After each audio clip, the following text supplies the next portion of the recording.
नमस्कार, आप देख रहे हैं जेएमडी न्यूज। मैं हूं आपके साथ अंकुर पांडे। इससे पहले हम और आप खबरों के विस्तार में जाएं, आइए नजर डालते हैं हेडलाइंस पर। चित्रकूट में संघ की बैठक का चौथा दिन, सभी 45 प्रांतों के प्रांत प्रचारक और सह प्रांत प्रचारकों से ऑनलाइन माध्यम से जुड़े संघ प्रमुख।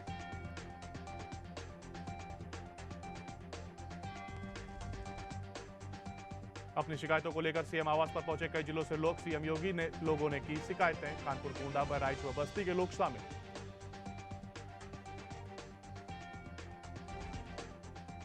देश में कोरोना के मामले 40,000 से कम, पिछले 24 घंटे में 37,154 नए मामले दर्ज, 724 लोगों की हुई है मौत।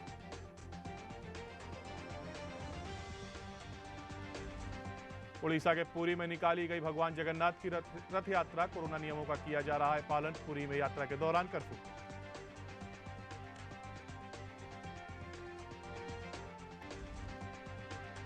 मौसम विभाग ने जारी किया अलर्ट, दिल्ली और यूपी समेत कई राज्यों में भारी बारिश की चेतावनी।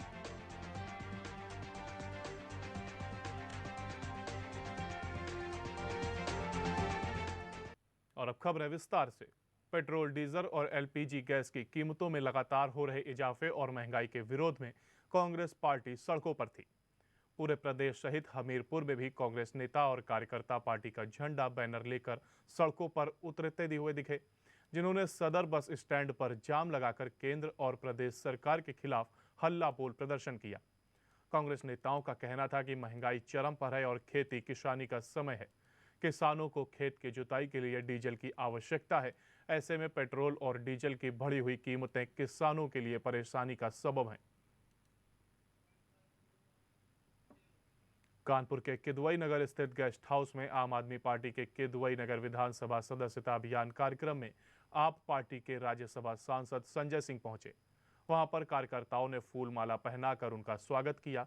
तो वहीं प्रेस वार्ता के दौरान संजय सिंह ने बताया कि उत्तर प्रदेश सरकार में पिछड़ों और दलितों का अपमान हुआ है। महंगाई चरम सीमा पर है और पेट्रोल डीजल के बढ़ते दामों से रोजमर्रा की चीजें महंगी होती चली जा रही हैं। गरीब मजदूर भुखमरी की कगार पर आ गया है और 2022 चुनाव में बिजली, पानी और जनता की मूलभूत समस्याओं के मुद्दे पर आम आदमी पार्टी सभी सीटों पर चुनाव लड़ेगी। गठबंधन को लेकर उन्होंने कहा कि समय आने पर गठबंधन के बारे में सोच विचार किया जाएगा। तो वहीं जिला पंचायत चुनाव, ब्लॉक प्रमुख चुनाव में धांधली की बात करते हुए उत्तर प्रदेश सरकार ने चुनाव के रद्द करने की मांग की है।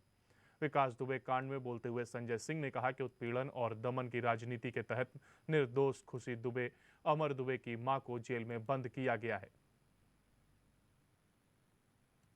तो हर चीज महंगी हो गई। रेल का किराया महंगा हो गया।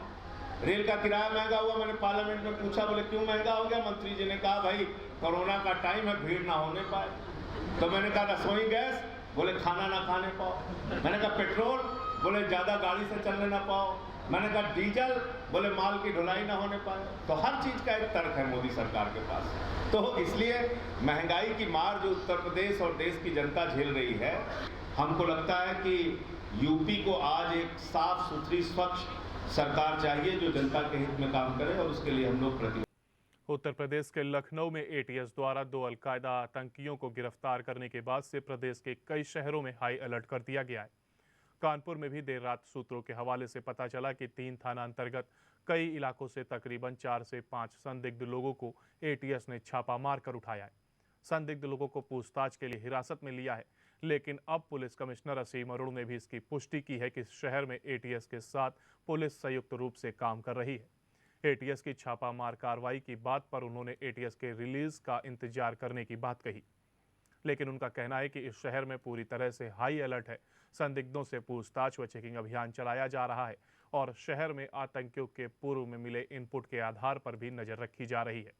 साथ ही एटीएस के साथ सहयोग से कानपुर पुलिस काम कर रही है।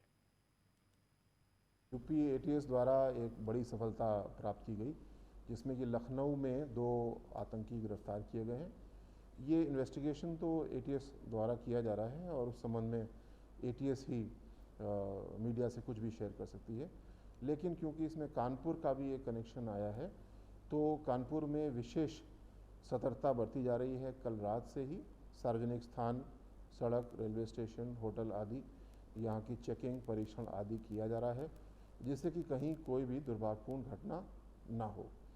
बाकी मूल इन्वेस्टिगेशन कार्रवाई एटीएस कर रही है। जो एटीएस हमसे सहयोग मांग रही है हम लोग दे रहे हैं, और मुझे पूरा विश्वास है कि संयुक्त कार्रवाई इस प्रकार करते हुए पूरी तरीके से कानपुर नगर, अभी तक कानपुर नगर पुलिस द्वारा ऐसी कोई कार्रवाई नहीं की गई है, और क्योंकि ये एटीएस का इन्वेस्टिगेशन है तो जो भी मीडिया को रिलीज देना है वो एटीएस ही इसमें देगा। यूपी क्षेत्र के चित्रकूट रामघाट की तर्ज पर अब एमपी क्षेत्र के राघव घाट पर मंदाकिनी आरती की शुरुआत की गई, तो वहीं रंग बिरंगी लाइट की सजावट और घाट किनारे पीतल से सजे थालों पर जब संगीतमय आरती शुरू हुई तो पूरा माहौल भक्तिमय बन गया।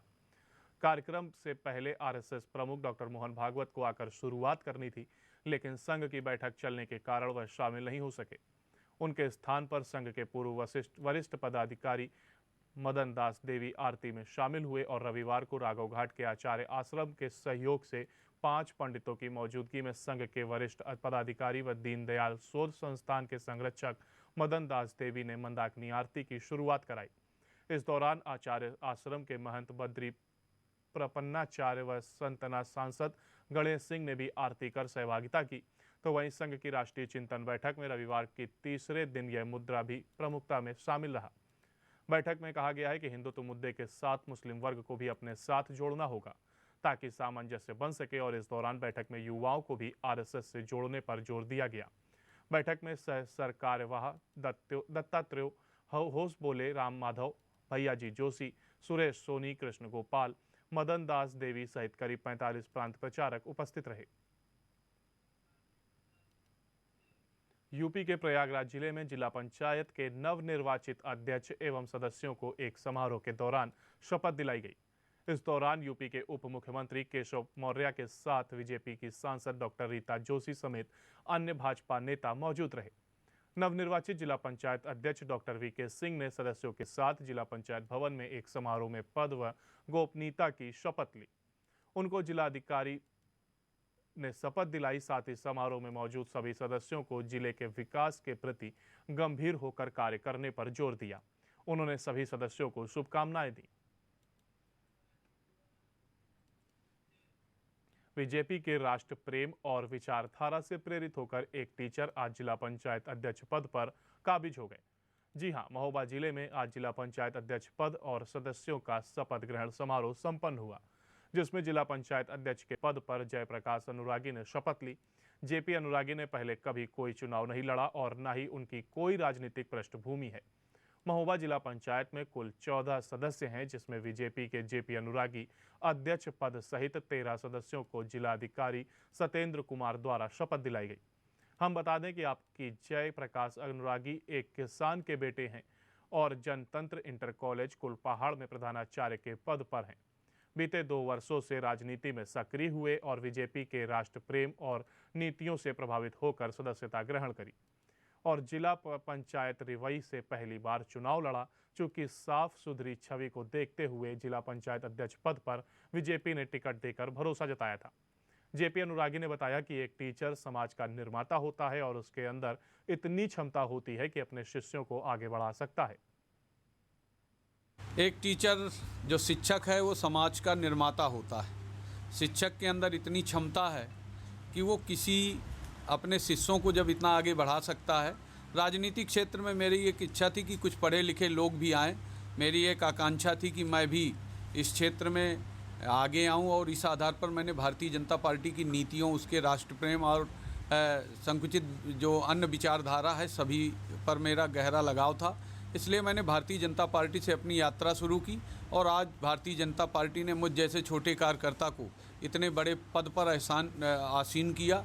इसका सारा श्रेय भारतीय जनता पार्टी के कार्यकर्ताओं और शीर्ष नेतृत्व और निश्चित तौर पर जिलाध्यक्ष जी को जाता है। उन्नाव की नवनिर्वाचित जिला पंचायत अध्यक्ष शकुन सिंह को डीएम रविंद्र कुमार को पद और गोपनीयता की शपथ दिलाई।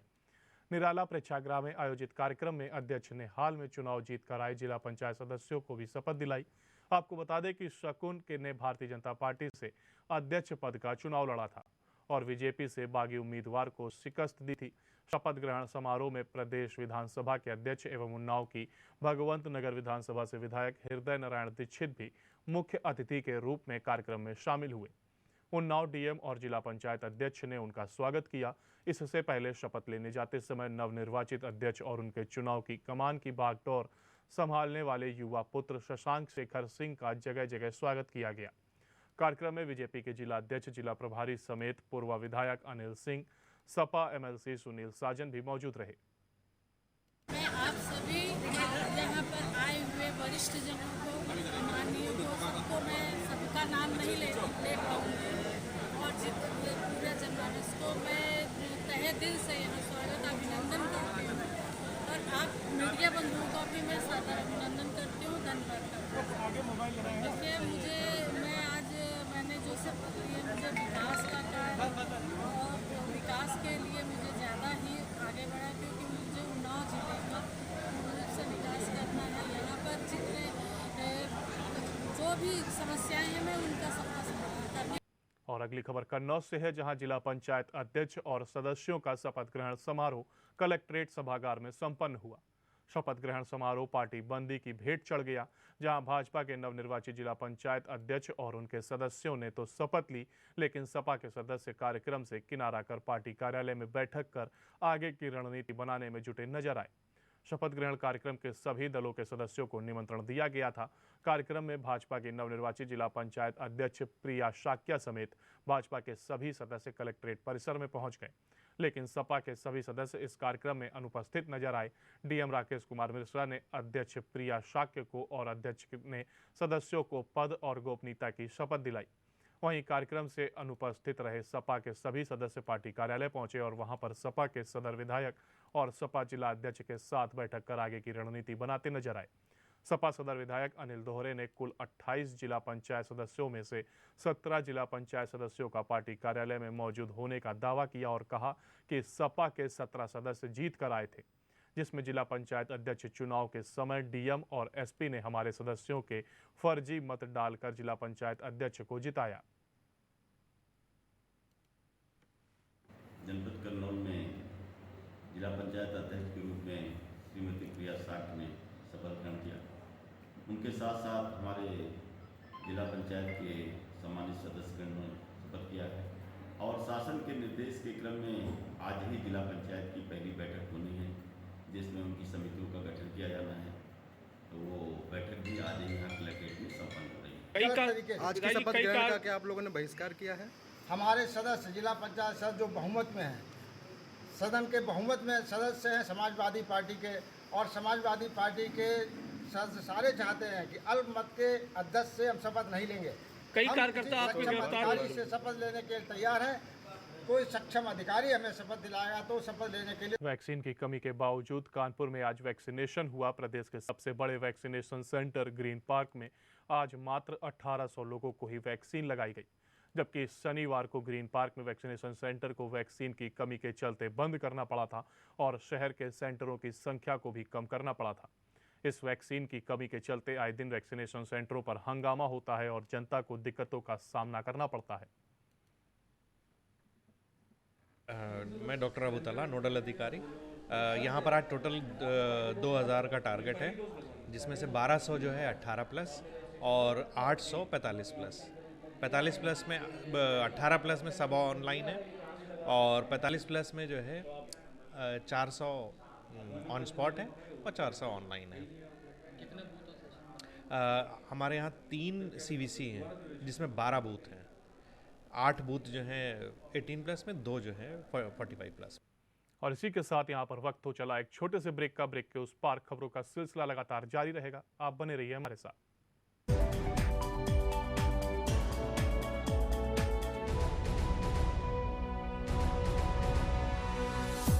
बंधानी ही सभी गृहिणियों की पसंद, खाने की शान और खाने की जान, MK बंधानी ही।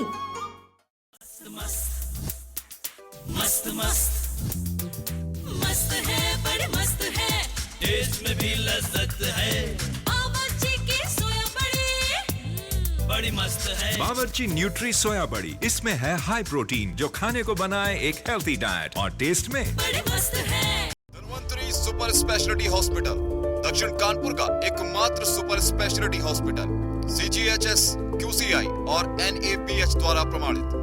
दक्षिण कानपुर में सभी तरह के विशेषज्ञों से सुसज्जित एकमात्र super speciality OPD, round the clock critical care expert द्वारा कवरेज एवं अत्याधुनिक मशीनों से लैस आईसीयू।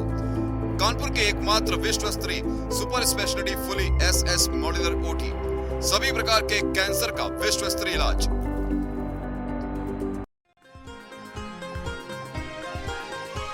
फर्नीचर की रही मिसाल, फैक्ट्री रेट पे मचा धमाल। गजब डिजाइन, लंबी रेंज, घर की ब्यूटी करिए चेंज। माँ भगवती फर्नीचर, माँ Bhagwati furniture. Manufacturer of all kinds of superior and luxurious wooden furnitures. माँ भगवती फर्नीचर, विनोबा नगर, जूही डिपो चौराहा, ऐसा मार्बल लेन, कानपुर। शैतानियाँ थोड़ी होने दो,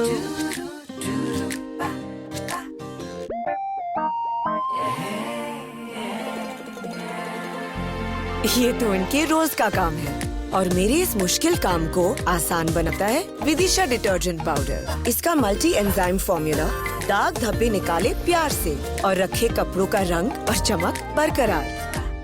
विदिशा डिटर्जेंट पाउडर और केक अब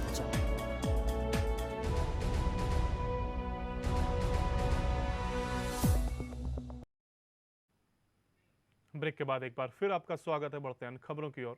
प्रयागराज जुलाई का महीना स्कूल ड्रेस और बैग का कारोबार करने वालों के लिए सबसे बड़े व्यापारिक लाभ का महीना माना जाता है। इस महीने में ड्रेस और बैग की डिमांड बहुत ज़्यादा होती है, जिससे स्कूल बैग और ड्रेस का कारोबार करने वालों का व्यापार अच्छा खासा हो जाता था। लेकिन पिछले 2 सीजन से कोरोना के कारण इन व्यापारियों की स्थिति बहुत ज़्यादा खराब हो गई है। तो वहीं स्कूल तो लॉकडाउन के बाद खुल गए हैं, लेकिन पढ़ाई अभी भी ऑनलाइन हो रही है, जिससे कॉपी और किताब की बिक्री तो थोड़ी बहुत हो भी जा रही है, लेकिन लोग अपने बच्चों के लिए स्कूल ड्रेस और स्कूल बैग खरीदने नहीं पहुंच रहे हैं। दुकानदारों का कहना है कि जहां जुलाई के महीने में हर बार 1.5 से 2 लाख का व्यापार किया करते थे, वहीं पिछले 2 बार से उनके लिए कारोबार एकदम से ना के बराबर हो चुका है।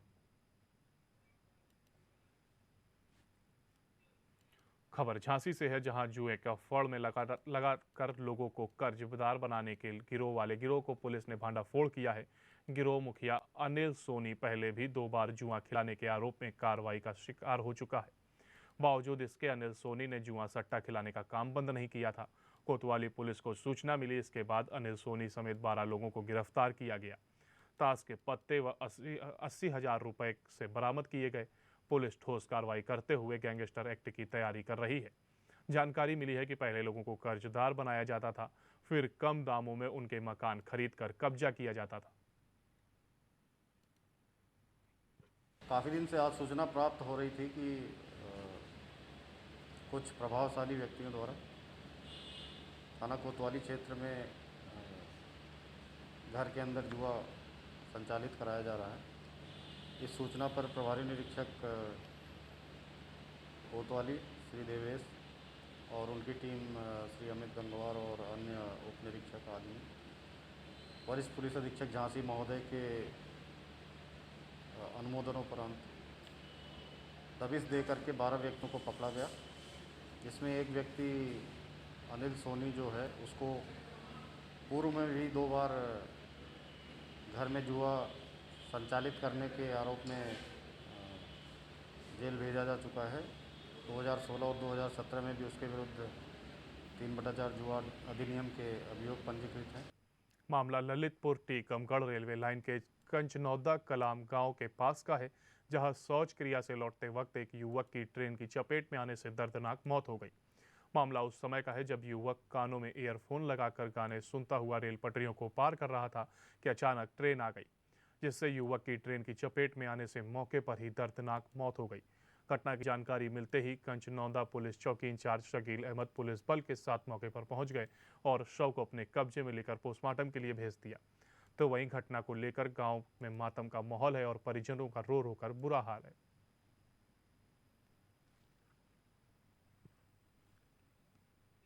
जेके सीमेंट और रोटरी क्लब कानपुर गौरव के सहयोग से शहर में लगातार वैक्सीनेशन का अभियान चलाया जा रहा है, जिसमें कमला नगर स्थित जेके औद्योगिक परीक्षण संस्थान में सैकड़ों लोगों का वैक्सीनेशन हो रहा है।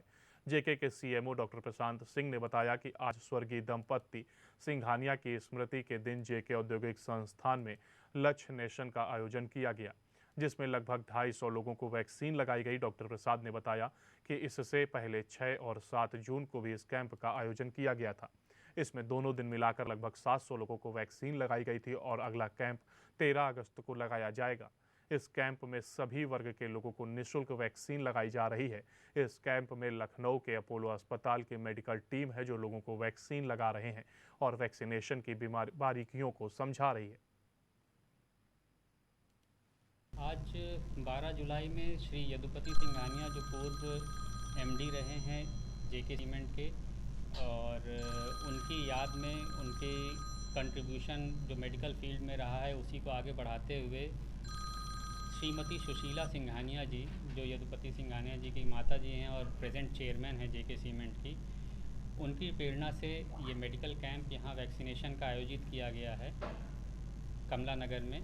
इसमें हम कोवैक्सीन लगा रहे हैं कोरोना को देखते हुए, इस समय कोरोना के प्रकोप को, और ये वैक्सीन का ये सेकंड फेज़ है। इससे पहले हमने शुरू किया था कोविशील्ड 6 और 7 जून को हमने लगाई थी।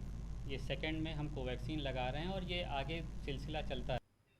हिंदी फिल्म की मशहूर अदाकारा करीना कपूर खान ने अपने गर्भवती होने के दौरान उन दिनों एक किताब लिखी जिसमें अनुभव को इस किताब के जरिए साझा करना चाहा और इस किताब का नाम प्रेगनेंसी बाइबल रखा, जिसके बाद से इस पर नाराज़गी जता रहे हैं।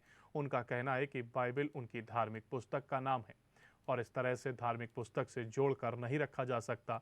आज कानपुर में ऑल इंडिया माइनॉरिटी बोर्ड के लोगों ने पुलिस कमिश्नर से मुलाकात कर इस मामले पर एक ज्ञापन सौंपा और इस पुस्तक के नाम को बदलने की मांग की। उनका कहना है कि इस मामले पर अगर जल्द कार्रवाई नहीं हुई तो कोर्ट से मुकदमा दर्ज करवाया जाएगा। हाल ही में फिल्म अदाकारा करीना कपूर जो कि प्रेगनेंसी के दौरान उन्होंने जो अपने अनुभव हासिल करे उसको एक किताब में उन्होंने लिखा और उस किताब को जो नाम दिया उन्होंने वो नाम दिया प्रेगनेंसी बाइबल, और उसको लॉन्च की। और जब वो मार्केट में आई तो जब ये बात क्रिश्चियन कम्युनिटी में पता चली तो बहुत से लोगों ने उस बात को ऐतराज़ किया और मसीह समाज इससे बहुत ही आहत हुआ। तो उसके लिए आज हम लोग ने कमिश्नर साहब से वेट करी और इस बातों को रखा और रखने के बाद कि मेमोरेंडम दिया और ये भी कहा कि अगर प्रशासनिक स्तर से इस पर अगर कार्रवाई की जाती तो ठीक है, अन्यथा हम जो है फिर कोर्ट की मदद लेकर उन पर मुकदमा दायर करेंगे। झांसी में जिला पंचायत झांसी के नवनिर्वाचित अध्यक्ष पवन कुमार गौतम ने दीनदयाल सभागार में अपने पद और कर्तव्य की शपथ ली। जिलाधिकारी झांसी आंध्रा वामसी ने पवन गौतम को शपथ दिलाई। इसके बाद जिला पंचायत अध्यक्ष पवन कुमार गौतम ने अपने जिला पंचायत सदस्यों को शपथ दिलाई।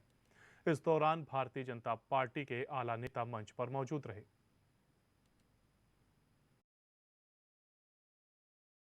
शपथ ग्रहण समारोह के उपरांत अभी मैं कार्यालय पर जाकर अपना चार्ज ग्रहण करूंगा और तदुपरांत सर्वप्रथम मेरी जो प्राथमिकता है हमारे देश के प्रधानमंत्री आदरणीय श्री मोदी जी और हमारे प्रदेश के मुख्यमंत्री आदरणीय श्री योगी आदित्यनाथ जी की जो योजनाएं हैं हमारी केंद्र की और प्रदेश की, उन योजनाओं के लेकर के हम ग्रामीण क्षेत्रों में जाएंगे।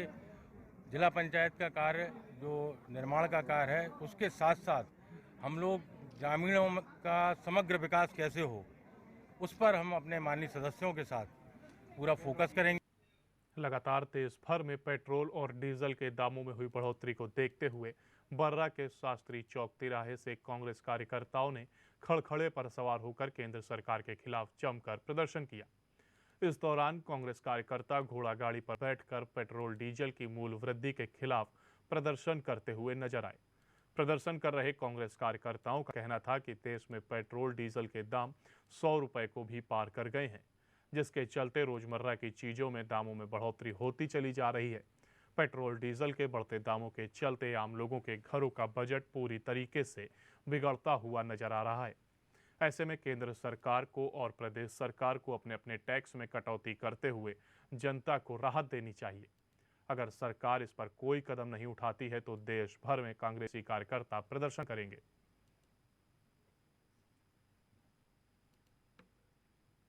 देश की मोदी सरकार देश में डीजल और पेट्रोल महंगा करती चली जा रही है और आम आदमी के जीवन में एक तरीके से उसकी जेब पर डकैती डालने का काम कर रही है। उसके खिलाफ जो पेट्रोलियम प्रोडक्ट की कीमत बढ़ रही है उसके खिलाफ और जो चंद पूंजीपतियों को जेब भरने के लिए जिस तरीके से भारत सरकार डीजल और पेट्रोल की कीमत इस देश में बढ़ा रही है और खुद सो रही है, उसके खिलाफ आज कांग्रेस ने प्रदेश व्यापी आंदोलन शुरू किया है। दुनिया में सबसे महंगा डीजल और पेट्रोल हिंदुस्तान में बेच रही है और आम आदमी की जेब पर डाका डाल। देश भर में पेट्रोल डीजल के साथ अन्य चीजों पर बढ़ रही महंगाई को लेकर कांग्रेस ने खड़खड़े पर सवार होकर प्रदर्शन किया।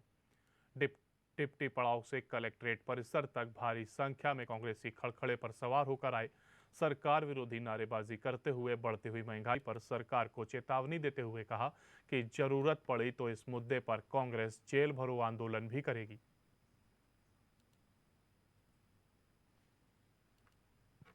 आज डिप्टी पड़ाव से लेके कलेक्ट्रेट तक के हम लोगों ने खड़खड़ा जुलूस निकाला महंगाई के उस पर। आज महंगाई चरम सीमा पे है। पेट्रोल का भाव 100 रुपये लीटर है, डीजल का भाव 95 रुपये लीटर है, सरसों का तेल 200 रुपये लीटर है। ऐसा ही पिछली सरकार मनमोहन सिंह जी की सरकार थी, उस सरकार में जब क्रूड ऑयल 140 रुपये में था तो हमारे प्रधानमंत्री 60 रुपये में पेट्रोल डीजल बेच रहे थे, पेट्रोल बेच रहे थे। गैस सिलेंडर 300 रुपये था, उसमें 165 रुपये सब्सिडी मिलती थी। आज सरकार क्या कर रही क्या नहीं कर रही, इतना पैसा कमा रही जो क्रूड ऑयल आज 68 रुपये में है, जो 100 रुपये में बेच रही है। हम सरकार से नहीं, हमारी नेता आदरणीय प्रियंका गांधी का आदेश है कि आप लोग रोड पे जाके धरना प्रदर्शन करो और ये महंगाई के खिलाफ लड़ाई लड़ो। जब तक कि ये महंगाई पिछले स्तर पे नहीं आ जाती हम लोग ये लड़ाई लड़ते रहेंगे। अभी हम लोग रोडों पे लड़ रहे हैं, आगे अगर हम लोगों को जेल भरने का भी काम दिया गया तो हम लोग कानपुर के कांग्रेसी पूरा जेल भरो आंदोलन भी करके इस महंगाई के खिलाफ लड़। प्रयागराज में नैनी ब्रिज के पास कांग्रेस कार्यकर्ताओं ने पेट्रोल और डीजल के बढ़े हुए दामों को लेकर प्रदर्शन किया है। प्रदर्शन के दौरान सुरक्षा में खड़ी पुलिसकर्मी ने उनको गिरफ्तार भी किया। प्रदर्शन के दौरान कांग्रेस कार्यकर्ता केंद्र सरकार के खिलाफ नारेबाजी भी कर रहे थे। कार्यकर्ताओं के प्रदर्शन के पहले ही वहां पुलिस आकर खड़ी हो गई और जब कार्यकर्ता प्रदर्शन करने लगे तो पुलिस ने उनको जबरन उठाकर उनकी गिरफ्तारी की है। कार्यकर्ताओं का कहना है कि जिस तरीके से पेट्रोल और डीजल रसोई गैस में लगातार बढ़ोतरी हो रही है उससे आम जनता बहुत परेशान हो गई है। विरोध के माध्यम से सरकार को बताना चाहते हैं कि इस महंगाई से निजात दिलवाए, अन्यथा कांग्रेस कार्यकर्ता सड़कों पर उतरकर उग्र प्रदर्शन करने को बाध्य होंगे। जिस तरह लगातार हम लोग का एक 10 दिवसीय प्रदर्शन चल रहा था प्रियंका गांधी जी के आह्वान पूरे उत्तर प्रदेश में, हम लोगों ने आज बैलगाड़ी यात्रा निकालकर इलाहाबाद में एक विरोध प्रदर्शन किया था महंगाई को लेकर, बढ़ती हुई महंगाई को लेकर और पेट्रोल डीजल के दाम को लेकर। जिस तरह से यार एक तरफ कोरोना की मार गरीब आदमी झेल रहा है, उसी तरफ किसान एक तरफ डीजल महंगाई होने की वजह से अपने खेत नहीं सींच पा रहा है और ये तानाशाही सरकार डीजल और पेट्रोल के दाम लगातार वृद्धि करती जा रही है। पिछले 1 सालों में लगातार 26 से ज़्यादा बार पेट्रोल और 25 से ज़्यादा बार डीजल के दामों में वृद्धि हुई है। लगातार हम लोगों को कई जगहों से घेर कर छोटी छोटी जगह से लेकर गिरफ्तार किया गया। हमारे कई साथियों को कई साथियों को तो नाम भी नहीं पता है, उनके घर से उठा लिया गया है। हम लोग अब उसका पता लगाएंगे और उनको छुड़ाने का काम करेंगे। उत्तर भारत के विलुप्त हो चुके त्योहार के लिए नगर के एक साहित्यकार ने अपनी कलम से पंक्तियां उकेर कर एक पुस्तक के रूप में वर्णित किया है। साहित्यकार की 2 कृतियों का लोकार्पण कार्यक्रम नगर के अन्य साहित्यकारों और गणमान्य लोगों के बीच किया गया। बताते चले कि पौनी रोड स्थित एक गेस्ट हाउस में पुस्तक के लोकार्पण कार्यक्रम का आयोजन किया गया, जिसमें नगर के अधिवक्ता पंडित रवि शर्मा की 2 टेसु और झेंझी व मांझा पुस्तक का लोकार्पण किया गया। पुस्तक के लेखक ने समारोह में मौजूद लोगों को बताया कि उनके द्वारा लिखी टेसु और झेंझी पुस्तक में उत्तर भारत के त्योहार के विलुप्त होने का वर्णन है और जिसको पुनः जीवित करने की उन्होंने कोशिश की है। दूसरी कृति मांझा में एक लोक कथा और अध्यात्म का सामंजस्य है। विमोचन के दौरान प्रमुख रूप से डॉक्टर महेश चंद्र शुक्ला, भाजपा युवा मोर्चा जिलाध्यक्ष प्रवीण मिश्रा, एडवोकेट ओपी पांडे, अतुल शुक्ला, विनोद त्रिपाठी, सुरेश गुप्ता, शिल्पी राकेश दीक्षित, डॉक्टर नेहा पांडे आदि लोग मौजूद रहे। तो का विमोचन है, विमोचन का लोकार्पण है। एक का नाम है टेसु और झेंझी और दूसरे का नाम है मंझा। दोनों पुस्तकें सामाजिक दृष्टि के लिए रची गई हैं। समाज के कुछ ऐसी रीतियां हैं जो लोप हो रही हैं, उनको जिंदा रखने के लिए रची गई हैं। टेसु और झेंझी जो कि एक त्यौहार की परंपरा है। उत्तर भारत में बहुतायत से मनाया जाता था, किंतु धीमे धीमे करके वो विलुप्त हो रहा है और इसलिए उसको जिंदा रखने के लिए इस टेसू और जेजी नामक किताब की रचना की गई। कोरोना महामारी में लॉकडाउन के चलते स्कूल कॉलेज सब बंद हैं, जिसका असर बच्चों की शिक्षा के साथ साथ प्राइवेट स्कूल संचालकों और टीचर की आर्थिक स्थिति पर भी पड़ने लगा है। जनपद मैनपुरी कक्षा 1 से 8 तक के सभी स्कूल संचालक और टीचरों ने पब्लिक स्कूल एसोसिएशन के बैनर तले शहर के आगरा रोड पर सब्जी की दुकान लगाकर सब्जी बेचकर विरोध प्रदर्शन किया। स्कूल संचालकों का कहना है कि स्कूल न खुलने की वजह से शिक्षा का स्तर लगातार गिर रहा है। स्कूल के टीचर्स भी भुखमरी के कगार पर हैं और स्कूल संचालकों ने हाथ में तख्तियां लेकर विरोध प्रदर्शन किया। स्कूल संचालकों ने स्कूल 2 शिफ्टों में खोलने की मांग की है। सर, वजह तो बहुत बड़ी है, आप सबको पता है। लगभग 16 माह हो गए हैं। 13 मार्च को विद्यालय बंद हुए।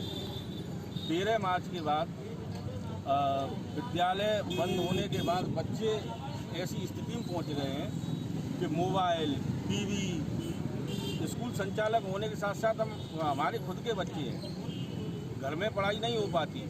सरकार कह रही है कि ऑनलाइन पढ़ाया जाए, कहीं नेटवर्क नहीं आते, कहीं किसी पे अभिभावक पे मोबाइल नहीं है। मैं यहाँ पूरी यूनियन के साथ मैनपुरी पब्लिक स्कूल के माध्यम से आया हूँ। सभी स्कूल संचालकों का 3 मुख्य बिंदु हैं। हम लोग राष्ट्र के निर्माता हैं, हम लोग बच्चों की पीढ़ियों को तैयार करते हैं, हम लोग देश को सैनिक देते हैं, हम लोग देश को अधिकारी देते हैं। आज यह स्थिति कर दी गई है, न बच्चों को पढ़ने भेजा जा रहा है, न विद्यालय खोलने दिए जा रहे हैं। हमारी पुरजोर मांग ये है कि बच्चों को जो शिक्षा का अधिकार आप दे रहे हैं उनको पूरा कीजिए। हमारी पीढ़ियां बर्बाद न हो, हमारी पीढ़ियां अशिक्षित न रहें। इनको प्रशिक्षण मिलना चाहिए, इनको शिक्षण मिलना चाहिए। और इसी के साथ हमारे इस बुलेटिन में फिलहाल इतना ही। मुझे दीजिए इजाजत। बाकी की तमाम जानकारियों के लिए आप बने रहिए जेएमडी न्यूज़ के साथ। नमस्कार।